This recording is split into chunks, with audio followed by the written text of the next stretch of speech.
As a neuroscience PhD student drowning in student debt, the generous stipend for a brain-computer interface experiment seemed like a godsend. The premise was simple.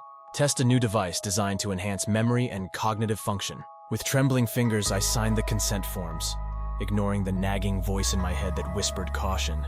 The lab was a sterile white room, filled with humming machines and the acrid smell of disinfectant. As the researchers attached electrodes to my temples, I felt a mixture of excitement and apprehension.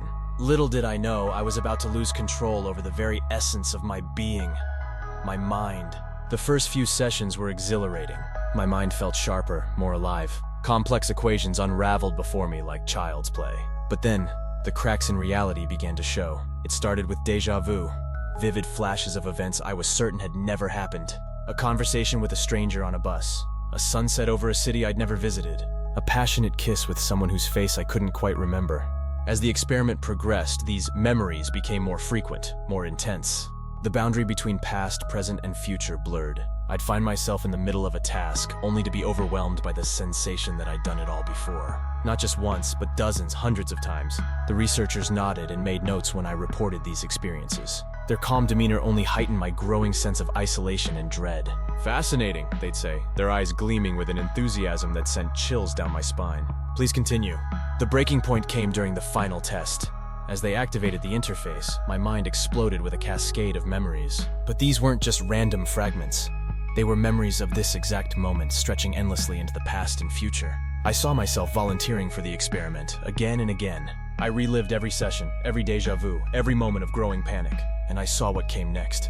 My desperate attempts to escape, to warn others, always ending with me back in this chair, electrodes on my temples, screaming as the cycle began anew. With gut-wrenching horror, I realized the truth. The interface wasn't enhancing my memory. It was trapping me in a loop of my own consciousness, forcing me to relive this hellish experiment for eternity.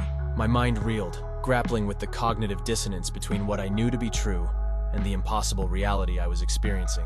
In a moment of desperate clarity, I tore the electrodes from my head, ignoring the researchers' protests. Alarms blared, their shrill screech matching the panic coursing through my veins. I fled the lab, pushing past confused staff members, my heart pounding with the primal need to escape. The outside world felt surreal, too vibrant, too loud. Every face I passed seemed familiar, yet strange. Was I truly free?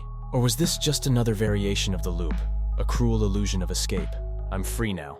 At least I think I am. I've changed my name, moved to a new city, done everything I can to break the cycle. But the fear lingers, a constant companion whispering doubts in my ear. Sometimes when I close my eyes, I see flashes of what's to come. A sterile white room, humming machines, electrodes on my temples. And I wonder, did I really escape? Or am I simply experiencing a new variation of the loop, doomed to eventually find myself back in that chair, volunteering for an experiment I should have refused?